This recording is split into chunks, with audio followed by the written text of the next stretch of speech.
Today, the dive watch has transcended from being an essential tool for safe scuba diving to just a piece of male jewelry. And ironically, many mechanical dive watches are actually substantially more expensive than modern full-featured dive computers. However, there was a time when the dive watch was an essential piece of equipment that you needed to dive safely. And there were specific things that were developed for watches to use them as dive watches.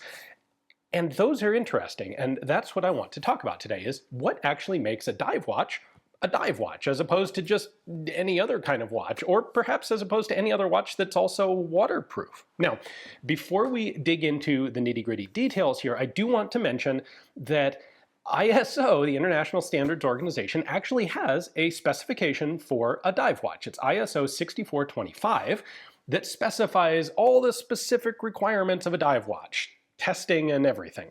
However, this is a specification that was adopted hilariously in 1996, which is kind of like formally publishing a map of the Pony Express, but waiting until 20 years after the Transcontinental Railroad has been completed to do it. By 1996, dive computers were well on their way to being completely ubiquitous, and the dive watch was well on its way out of actual practical utility. So I'm not going to go into the specifics of ISO 6425 because it doesn't matter. It didn't exist when dive watches were actually used for diving. And so if you're interested in that, you can do a Google search, you'll find all of it. And all the modern dive watches are made to that specification and marked with it. So with that aside, let's take a look at a dive watch.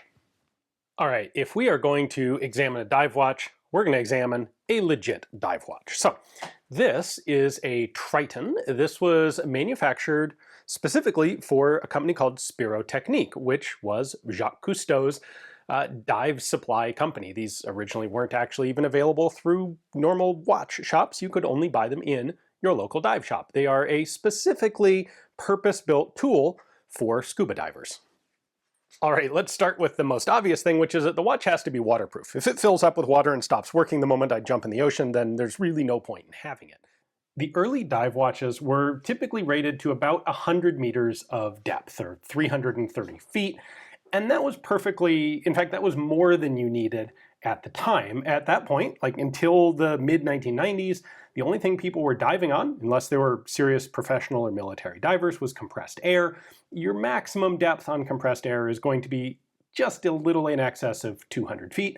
So a 100-meter, 330-foot waterproof depth on a dive watch was just fine. That would cover everything you actually needed, plus a nice safety factor. Now, today, dive watches are typically rated much deeper than that, and I think that's pretty much just because there's a lot of competition, and making the watch more pressure resistant today is really not that big of a challenge, relatively speaking, and it's a way to differentiate one watch from another. So today you would expect dive watches like this modern Marathon to be rated for a lot more. This is a 300-meter, 1,000-foot watch, which is ludicrously beyond the actual needs of anyone who's using this thing as a dive tool. Not that anyone does use this as a dive tool today, but you get the idea. Next up, we have the feature that really defines a dive watch, and that is this rotating 60-minute bezel. And the purpose of this is, well, it's the main core purpose of what a dive watch needs to do, which is it needs to tell you how long it's been since you jumped in the water. And the reason is, when dive watches were actually a practical tool for scuba diving, you were diving based on tables, and you would plan out a dive based on how deep you're going to go and how long you're going to stay at that depth. So you would have a depth gauge, independent from your dive watch, although there were a few dive watches over the years that did incorporate depth gauges. We'll take a look at one of those or some of those at some point in the future. But a typical dive watch was only used to tell time. You had a separate depth gauge. The dive watch needs to tell you how long it's been since you jumped in the water. You don't want to just try and memorize, like, what time was it when I got in? It was 8:14 in the morning when I got in the water, so I have a 30-minute dive, so I need to be out at 8:44 in the morning. Well, it's easy to forget those numbers or transpose digits and those or whatever, so you don't want that. What you do instead is you take this rotating bezel and you line up the big arrow, the 0 arrow, with your minute hand right when you actually start your dive. Now this, in conjunction with the minute hand, will tell you how much time has elapsed. So if I have a 30-minute dive, I know that I need to ascend when the minute hand hits 30. If a 20-minute dive here, if it's a 43-minute dive, it's down here. That's the functionality of a dive watch rotating bezel. Now on this old guy, this is a friction fit and it's bidirectional, just rotates. One of the things that has been done on more modern dive watches pretty much universally is to make that rotating bezel unidirectional. So this one has individual minute clicks on it and it will only rotate counterclockwise. And the reason for that is a safety factor. So if I set my watch here and then I jump in the water and then, oops, let's say somehow I bump the watch and I rotate the bezel. Well, if I rotate it clockwise, what I'm doing, if I don't know that I've rotated the bezel, is I've actually made my dive longer, because instead of 30 minutes, my 30 mark is going to be down here somewhere now, which means I'm potentially at risk for decompression sickness because I've been at pressure longer than I planned to. By making it unidirectional counterclockwise, the only way that this can move is in such a way that it actually reduces the time of the dive, which still isn't great. You want to dive the plan that you made, but this way you're not ever going to put yourself at risk for decompression sickness. So this is pretty universal. This early Triton doesn't have that feature on it. All right, now that we have a watch that will tell us elapsed time nicely and is waterproof, the next thing is just to make it as readable as possible. So what you will see on a typical dive watch is a very large minute hand, because the minute hand is the one that you need to pay attention to for your diving, and you will find luminous features. So this Triton originally had radium paint on the hands and the hour markers, so that even if you were in pitch black, the dial would illuminate itself. Now, unfortunately, these were introduced in '63. This thing's, half a century old, more than that, and the radium paint has worn off. It's no longer luminous. On modern dive watches, a lot of them will use a phosphorus-based luminous feature, where you actually have to charge it up with visible light in order for it to be luminous. The good ones, at least in my opinion, again, like this modern Marathon, actually have tritium vials in them. So this is entirely self-illuminating in the dark. And you can see it's got a cool little radioactive symbol in there to denote the fact that it is loaded with like 14, or actually it's 15 separate tritium vials so that you can see it in the dark. Very important. Next up, you need the watch to be durable. Things happen if you're underwater and you bump into something, or something falls on you, or who knows, whatever you're dealing with, you don't want the watch to break. And a core element of that is you have your crown here, which is used obviously for changing the time and winding it if necessary.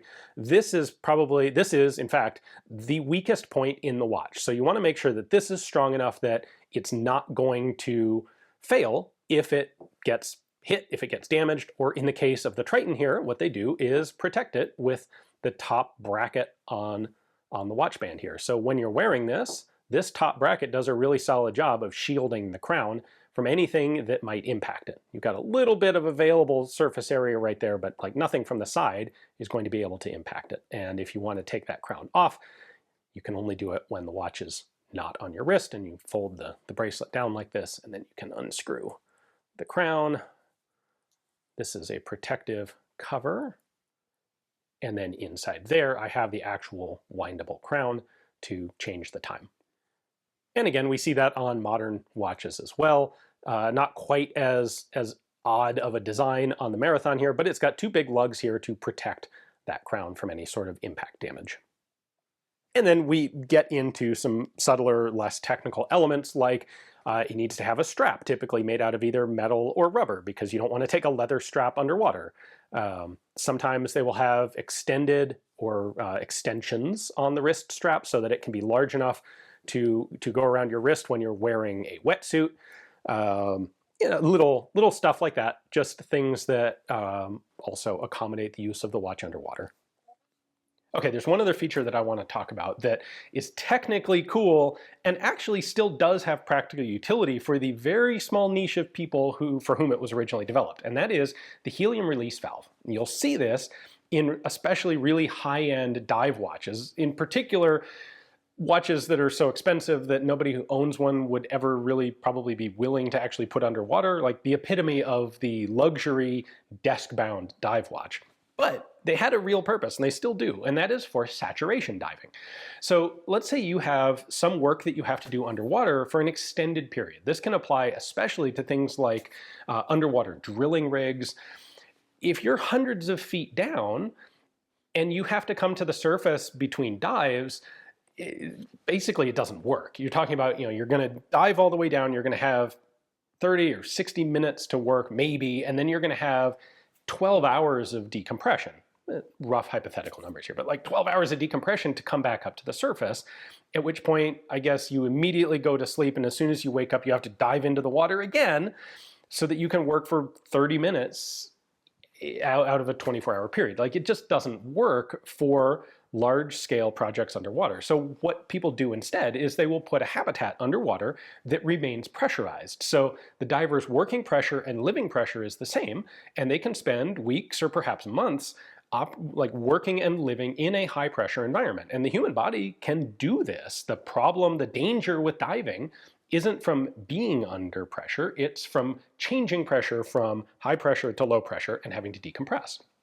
So this in particular, the helium release valves in particular, were developed in cooperation with the Navy and their Sea Lab experiments, which was a saturation diving underwater habitat experimental program. And what would happen is guys would be wearing dive watches that were rated to the depth that they were working at.